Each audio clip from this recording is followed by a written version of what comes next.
The prophet Joseph Smith didn't have a lot of time to use his own handwriting. Plus, he didn't have a real educated hand. He didn't have a lot of schooling and so on.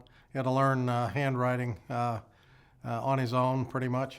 And so out of about 5,000 pages that we have authored by the prophet Joseph Smith, besides his journal, which is in his handwriting, there are only less than 50 pages in his own hand. This is one of those pages. When the prophet Joseph Smith was released from Liberty Jail, he traveled soon thereafter in the spring of 1840 to visit the Congress of the United States and the President, Martin Van Buren, trying to redress the grievance of losing their property in Missouri. And he was turned down.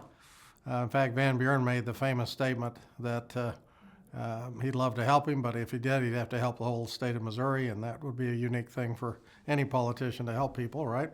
So, at any rate, he went on to Philadelphia with his party, Judge Higbee, Orrin Porter Rockwell, and his brother Hiram, who eventually returned home because he got ill. They went to Philadelphia, and they stayed there with a Mrs. Wilkinson, a non-member. There was a small branch in Philadelphia at the time. Benjamin Winchester was the head of that branch and even published a small publication for the local branch. As Joseph came into town, he noticed the drunken, mostly men, outside bars and other things. And they rented a great hall there for him to speak. In fact, the Philadelphia Inquirer, which I think is still a newspaper in Philadelphia, announced Joseph Smith, the barbarian of the West, they called him, would be making a speech at a certain cathedral, which the church historian's office figured out which one that was, and it's still standing today.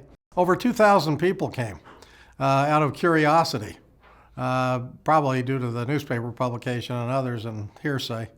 And the prophet, we're told, gave a great speech on the family and about seeing the men in bars and not home and not raising kids and so on and doing the things they should be doing.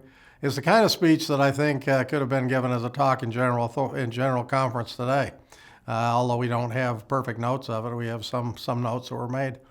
While he was there, Sister Wilkinson asked and she joined the church, incidentally, during this time, asked about the month he was there, if at the end of it, if he wouldn't mind writing something in her little autograph album. And this is that page from her album.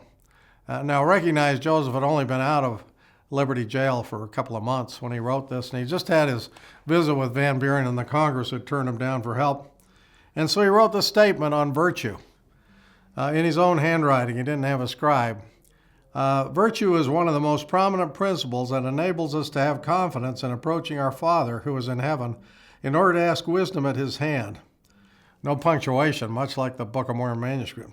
And then he got scriptural. Therefore, if thou wilt cherish this principle in thine heart, thou mayest ask with all confidence before him, and it shall be poured out upon thine head, and thou shalt not lack anything that thy soul desires in truth. And then he left Sister Wilkinson and her family with a blessing. And again the Lord shall bless this house, and none of them shall fail, because they turn not away the servants of the Lord from their doors. Even so, amen. Joseph Smith, Jr.